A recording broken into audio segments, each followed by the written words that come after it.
चिरजीवनः माता रामो मत पिता रामचंद्रः स्वामी रामो मत सखा रामचंद्रः सर्वस्वं में रामचंद्रो दयालुर नान्यम जाने नैव जाने ना जाने। बागेश्वर धाम की जय। आज पंचकुला की इस धरती में जहाँ भगवती आद्य शक्ति माँ मनसा देवी विराजमान हैं, नाडा साहब का वह दरबार जहाँ गुरु नानक देव जी ने अपनी बैठक लगाई थी, उस स्थान पर हम जाकर के प्रणाम करके आए हैं। भगवती माँ मनसा देवी को भगवती माँ मनसा देवी को भी प्रणाम करके आए हैं। हमको बहुत प्रसन्नता हुई, वहाँ जाकर के बहुत आत्मीयता हुई और जो हृदय आह्लाद हुआ, पंचकुला की भक्ति, श्रद्धा, निष्ठा, विश्वास, सनातन के प्रति सकारात्मकता, हिंदुत्व के प्रति उबाल और हिंदुत्व के प्रति जागरूकता, यहाँ के युवाओं में जोश, जोश के साथ हौस के साथ राष्ट्र राम के प्रति समर्पण, उसको देख कर के मन हमारा बहुत प्रसन्नचित है। निश्चित रूप से हरियाणा की इस पंचकुला की पावन भूमि से आने वाले कालांतर में हिंदू राष्ट्र का ध्वज फहराएगा। और आज की यह प्रेस वार्ता के पीछे दो रहस्य थे। एक तो आप लोगों से हम मिल पाते, एक ये कारण था। इसी में दूसरा कारण, कालांतर में 7 नवंबर से 10 दिनों तक हम दिल्ली से वृंदावन तक पदयात्रा करने वाले हैं। लगभग 3 दिनों तक हम हरियाणा प्रदेश में रहेंगे। उस पदयात्रा में प्रतिदिन 12 से 15 किलोमीटर चलेंगे और प्रतिदिन लगभग 40 से 50 गांवों के लोगों को मिलते हुए, अमीर विशिष्ट लोग तो हमसे मिल पाते हैं, पर वो तख्ता जो मिलना चाहता पर अर्थ की संपन्नता ना होने के कारण बागेश्वर धाम नहीं पहुंच पाते हैं, जिस कारण से हम उनके गांव जाकर, गली जाकर के उनको गले लगा करके हिंदू राष्ट्र की संकल्प क्रांति को उनके मन में स्थापित करेंगे। जिस पदयात्रा का संकल्प 7 नवंबर से दिल्ली के छतरपुर कात्यायनी माता मंदिर से प्रारंभ होगा और बांके बिहारी मंदिर तक श्री धाम वृंदावन में भगवान श्री कृष्ण जन्मभूमि की मुक्ति के लिए, कृष्ण जन्मभूमि की जो वहाँ पर अवैध कब्जा है, उस अवैध कब्जा से मुक्त कराने के लिए हम पदयात्रा को करेंगे और पूरे ब्रज क्षेत्र को मांस मंदिरा रहित हो, ऐसी संकल्पना के साथ पदयात्रा करेंगे। इस भाव को आप तक पहुंचाना था, इसलिए आज की यह प्रेस वार्ता को रखा गया। दूसरा भाव बहुत सरल है, लेकिन वो भी एक स्पष्ट रूप से कह देना उचित होगा। अभी एक न्यूज़ जो छपी थी यहाँ से, निश्चित रूप से एक बहुत निंदनीय घटना हुई। एक ही परिवार के 7 लोगों ने अपने शरीर को छोड़ा। आगे भविष्य में इन्वेस्टिगेशन में और रहस्य भी खुलेंगे, जिसमें आत्महत्या प्रथम दर्शिता पुलिस प्रशासन के द्वारा कही गई है और वो एक हृदय विदारक घटना है। भगवान से हम उनके लिए प्रार्थना करते हैं, लेकिन कुछ हमारे बंधुओं ने उसको बागेश्वर धाम की कथा से जोड़ दिया था कि कथा सुन कर के गए और उन्होंने आत्महत्या की। बल्कि सच ये है, जो पुलिस ने भी बताया और इन्वेस्टिगेशन में भी आया और सीसीटीवी फुटेज में आया, कि वो कथा में आए ही नहीं है लोकेशन के अनुसार। क्योंकि जिस दिन वो यह घटना हुई, उस दिन कथा 7:20 पर स्टार्ट हुई, जिसका लाइव वीडियो यूट्यूब पर डला हुआ है। और वह घटना का जो सीसीटीवी जब कार जो कैप्च हुई है कैमरे में, वो 6:40 पर हुई। तो ये एक ऐसी वायरल ये घटना धाम कथा से जोड़ करके पूरे भारत में चल रही थी, जिससे कई लोगों के मन में तरह तरह की बातें प्रकट हो रही थी। तो हमारा स्पष्टीकरण इस पर यह है कि इस प्रकार की अस्पष्ट वार्ता को प्रसारित ना किया जाए, ताकि हिंदुत्व की विचारधारा को ठेस ना पहुंचे, सनातन को ठेस ना पहुंचे और बागेश्वर धाम के श्रद्धालुओं की आस्था पर ठेस ना पहुंचे। शेष आप लोगों की जो भी खुजली हो बोल सकते हो। हरियाणा में कब कितने दिन रहेंगे, कौन सा दिन रहेगा?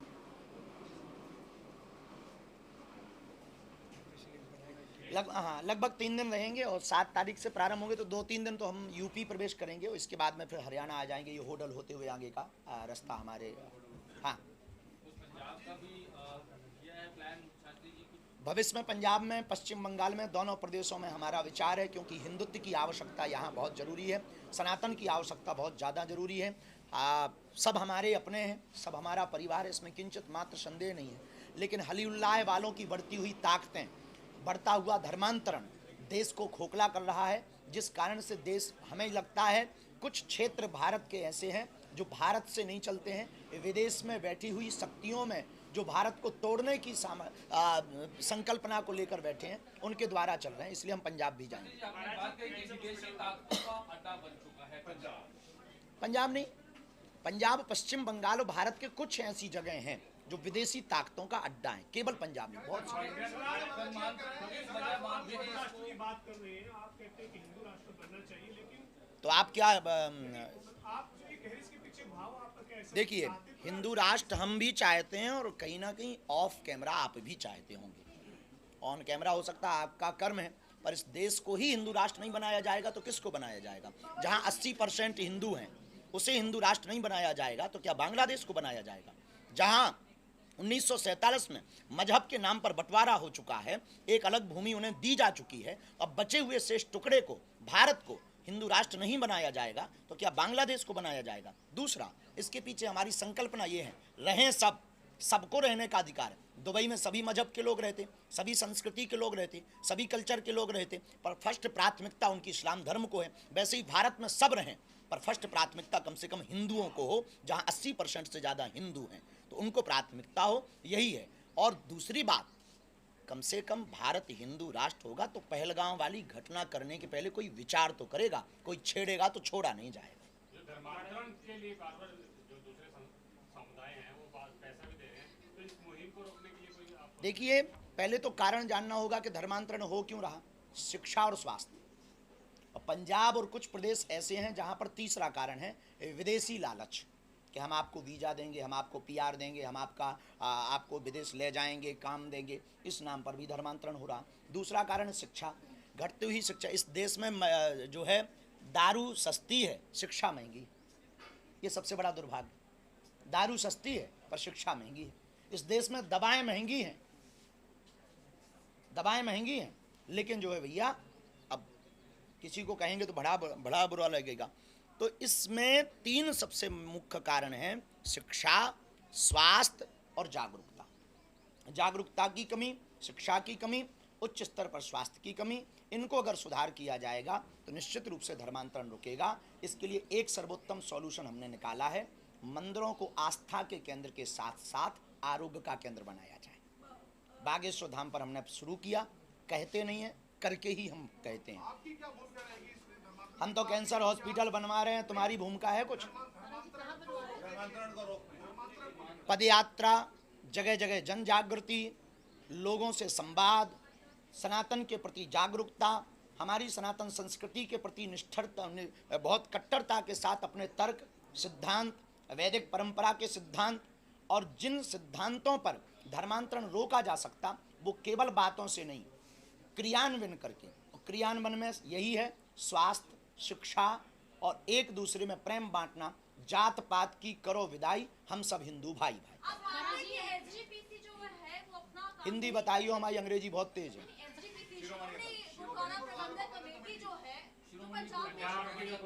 बढ़िया काम कर रहे हैं, बढ़िया।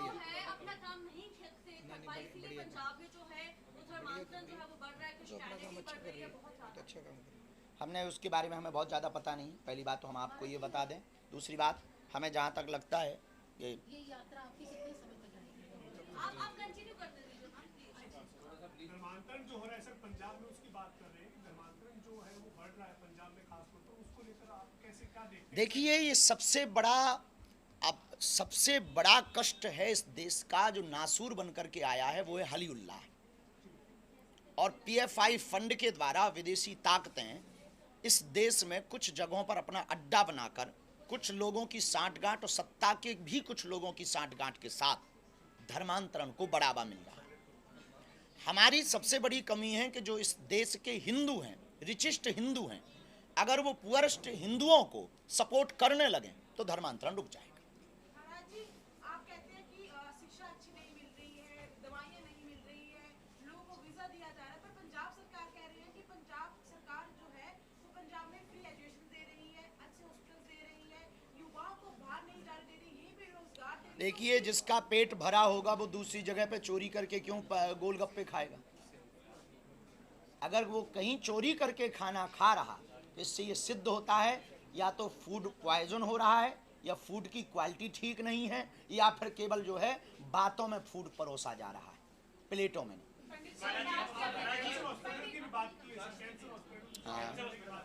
हाँ,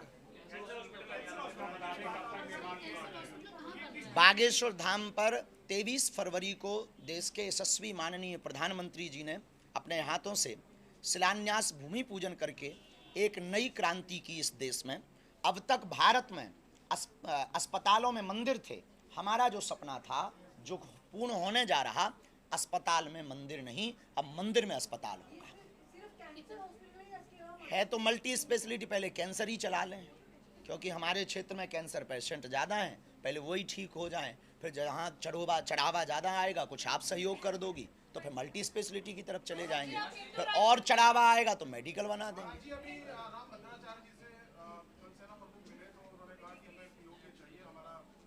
ये हमारा अधिकार है और अभी मौका है, सही मौका है, यही मौका है। भारत सैन्य संपन्न है, भारत शस्त्र संपन्न है, भारत के पास अभी मौका है।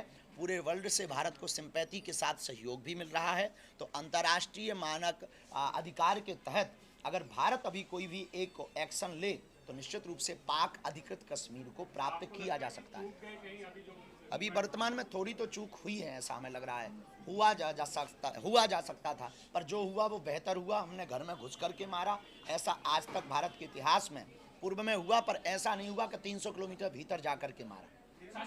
हिंदू राष्ट्र की हम बात करते हैं, लेकिन पंजाब में कुछ कट्टर लोग हैं जो खालिस्तान की मांग करते हैं। हालांकि आप लगातार लोगों को जागरूक करने की बात करते हैं, धर्म परिवर्तन के लगातार आप भी करते हैं, लेकिन देखिए हम पगड़ी के भीतर क्रिश्चियनिटी नहीं देख सकते। गुरु परंपरा, गुरु ग्रंथ साहब की जो परंपरा है वो ना घटनी चाहिए, ना उसका मान डिगना चाहिए। हम इसके पक्ष में हैं, चाहे उसके लिए हमें प्राण न्यौछावर करने पड़े। हम गुरु, हमारे सिखों के 9वें गुरु तेग बहादुर साहब जी ने हमारे कश्मीरी पंडितों के तिलक और जनेऊ को बचाने के लिए अपने प्राणों को आगे रखा है। इसलिए हमारा दायित्व और कर्तव्य, संपूर्ण भारतीयों का ये कर्तव्य है कि सिख परंपरा में जो अभी कुछ दिनों से हली उल्लाह वालों ने प्रवेश किया है उस पर पूर्ण रोक लगाया जाए और उनको जो है यहाँ से खदेड़ा जाए, उनकी ठटरी और गठरी बांधी जाए।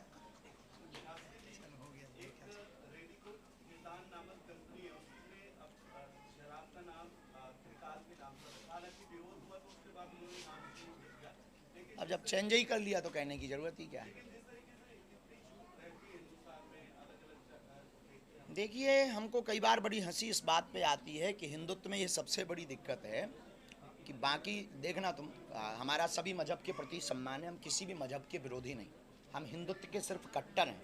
एक बात हम पत्रकार बंधुओं को आपको बहुत खरी खोटी कह के बता दें, स्पष्ट रूप से दूसरे मजहब में आप देख लीजिए, कभी भी वो अपने भगवानों के नाम पर शॉप के दुकानों के नाम नहीं रखते। हम रख लेते हैं Ram boot house, Shyam boot house, कभी उनके बूट हाउस नहीं होते, या उनके भगवान के नाम पर कभी बूट हाउस नहीं होते, लेकिन हम लोग रख लेते हैं। हम इसके सख्त विरोध में हैं। भगवानों के चित्र जो नाली में जाएंगे, जो नीचे फेंके जाएंगे, ऐसे बैनर, ऐसे फोटो, ऐसे रैपर जिसमें आस्था को ठेस पहुंचे, हमारी प्रार्थना है इन पर पूर्णतया भारत में प्रतिबंध भारत सरकार द्वारा लगाया जाना चाहिए और ऐसी कंपनियां और ऐसे उद्योग जगत के लोगों को सख्त रूप से चेतावनी देनी चाहिए, तभी हमारी आस्था सुरक्षित रहेगी, वरना कुछ लोग ये खिलवाड़ अनवरत करते रहे। पंडित जी, आप बार-बार बात कर रहे हैं हिंदू राष्ट्र की, पर आप कहते हैं कि यहाँ पर सारे धर्म जो है इकट्ठे रहेंगे। क्या आप बाकी धर्म गुरुओं के साथ भी मिलकर के ये बात तक फैलाने की कोशिश करेंगे ताकि सब मिलजुल कर आपके? देखिए, हम तो तैयार हैं, बाकी धर्मगुरु अगर मिलना चाहें तो हमें कोई दिक्कत नहीं है, क्योंकि हमें समस्या नहीं है। हमें हिंदू राष्ट्र बनाना है, ये हमारा प्रण संकल्प है। हम अपने संकल्प के प्रति अडिग हैं। हम ये नहीं कहते कि हम बना के मानेंगे, हम ये कहते कि हम क्रांति करेंगे। भगवान, फल देना भगवान का काम है। हिंदुओं के अंदर अगर जागृति होगी तो आएगी। दूसरी बात, जो भी धर्मगुरु, चाहे वो हमारे वाले हों या कोई हो, हमारा विरोध कर रहे हैं या हिंदुत्व का विरोध कर रहे हैं, तो एक बात हमें याद आती है। लोग, शुगर होती है तो शुगर टेस्ट करवाते हैं, बुखार आता है तो ब्लड टेस्ट करवाते हैं, हार्ट में कोई दिक्कत होती है तो हार्ट का टेस्ट करवाते हैं। जिनको हिंदुत्व से दिक्कत हो, हिंदुओं को, और हमसे दिक्कत हो, वो अपना DNA टेस्ट करवा लें। आपको लगता है कि कहीं ना कहीं हिंदू राष्ट्र बनाने में हिंदू ही जो है कहीं ना कहीं जय चंदों से ही दिक्कत है, हमें मुसलमानों से दिक्कत नहीं है। मुसलमानों से हिंदू राष्ट्र बनने में दिक्कत नहीं है, हमें दिक्कत है जो हिंदू होकर के हिंदुओं का खाकर हिंदू राष्ट्र बनाने के लिए टांग खींच रहे हैं, ऐसे दो मुआ लोगों से हमें दिक्कत।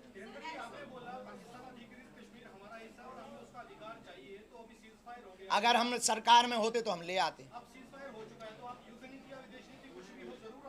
जी देखिए, युद्ध ही हर चीज का समाधान नहीं है, युद्ध अंतिम श्रेणी है, साम दाम दंड भेद, कभी बहुत से उपाय हैं। क्योंकि अभी वर्तमान में भारत लैंड लॉक में फंसा हुआ है। लैंड लॉक समझते हो आप जी? अभी वर्तमान में भारत लैंड लॉक में फंसा हुआ है, चारों तरफ से घिर गया। एक तरफ बलूचिस्तान, एक तरफ बांग्लादेश है, एक तरफ भूटान है, एक तरफ पाकिस्तान है, एक तरफ चीन है, चाइना है, चारों तरफ से भारत का लैंड लॉक है। लैंड लॉक तभी खुल सकता है जब पाक अधिकृत जमीन भारत में आएगी, भारत का लैंड लॉक खुल जाएगा और भारत की आर्थिक संपन्नता और दृढ़ होगी, भारत का रुपया और मजबूत होगा, बिजनेस और डेवलप होगा। आप जैसे लोग अगर सपोर्ट करेंगे, जर्नलिस्ट की बहुत ताकत होती है, अगर आप लोग अपनी ताकत लगाएंगे तो हमें लगता है कि हमारी मेहनत सफल होगी। क्योंकि हमें नेता नहीं बनना है, हमें अध्यात्म का सिपाही ही बने रहना है।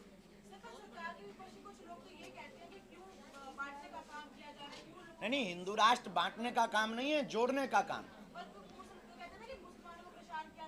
नहीं, बिल्कुल नहीं, इसमें काहे के मुसलमान परेशान है। जो अगर जैसे मुसलमानों को जितनी स्वतंत्रता हिंदुस्तान में मुसलमानों को है, उतनी हिंदुओं को पाकिस्तान में नहीं, और फिर भी दिक्कत है तो पाकिस्तान नजदीक है, खिसक ले। जैसे आप कह रहे हैं कि हिलुल्लाह बढ़ रहा है पंजाब के अंदर, क्या आपको लगता है कि हिलुल्लाह वाले पंजाब में बढ़ रही है, परिवर्तन हो रहा है, क्या आपको लगता है कि सरकार सही तरीके से काम नहीं कर रही? केवल आरोप सरकार पर लगाया जाना ठीक नहीं है, इसका ठीकरा उन हिंदुओं पर भी फोड़ना चाहिए जो हिंदू होकर के उनके लालच में आकर के धर्मांतरण कर रहे हैं। कारण यही शिक्षा है, स्वास्थ्य है, बढ़ती बेरोजगारी है, बढ़ती मारामारी है और भुखमरी है, कहीं ना कहीं ये कारण है। तब तो वो लालच में, या फिर झूठे मूठे चमत्कार हैं जी। की बात की तो अल्लाह की बात की आपने, और जो दूसरा एक और पहले मैंने सवाल किया था कि कट्टर जो खालिस्तान की मांग कर रहा है, उसको लेकर किस तरह से देखते हैं? उस पर हमने अभी कोई विचार नहीं किया, कुछ किया जाएगा तो कहा जाएगा। हरियाणा की धरती पे आए हैं, हरियाणा के बारे में कुछ कहना चाहेंगे? हरियाणा बहुत अद्भुत है और एक तो हरा भरा प्रदेश है। सबसे बड़ी बात है ये बहुत प्यारा लगा, पंचकुला भी बहुत प्यारा लगा, बहुत आनंद आया 5 दिन कथा करके।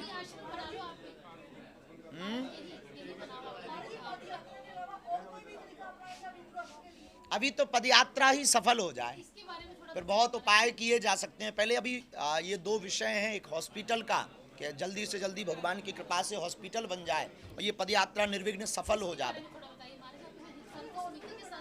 इसमें सभी समाज के लोग, सभी वर्ग के लोग पदयात्रा में होंगे। हरियाणा, राजस्थान, यूपी और दिल्ली 4 प्रदेशों के लोग होंगे। हर जगह के मंडल वहाँ सम्मिलित होंगे। जगह जगह जाकर के लोगों को हिंदू राष्ट्र के प्रति संकल्प दिलाएंगे। लगभग 22,000 हमारे साधक, बागेश्वर धाम के साधक उस पदयात्रा में पैदल चलेंगे। गांव-गांव के प्रत्येक समाज के व्यक्ति को उसको लाया जाएगा।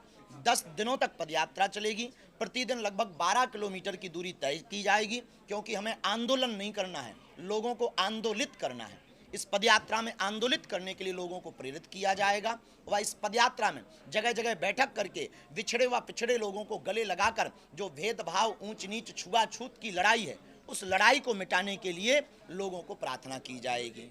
हिंदू धर्म के प्रति कोई भी उनकी टिप्पणी कर देता है, क्या आपको लगता है इसके विरोध कोई एक कानून बनना चाहिए? कानून तो है, पर थोड़ा कानून कड़ा होना चाहिए। किसी भी धर्म के प्रति किसी को भी कहने का या टीका टिप्पणी करने का इस देश में संवैधानिक रूप से अधिकार नहीं है, लेकिन कड़ी बनाया है और भी भारत में कई और जगहों पे बनाया जाएगा। अब अभी एक जगह का सफल हो जाए, अभी यहीं का नहीं बन पा रहा है।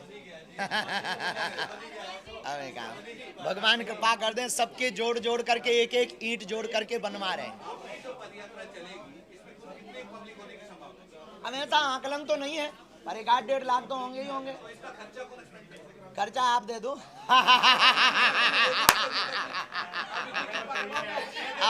आप भी तो भारतीय हो, आप भी तो हिंदू ही हो, मदद तो कर सकते। इसका खर्चा में एक तो भंडारे के लिए सबका सहयोग लिया है, जो वहाँ पर रोटी भोजन दे के आए।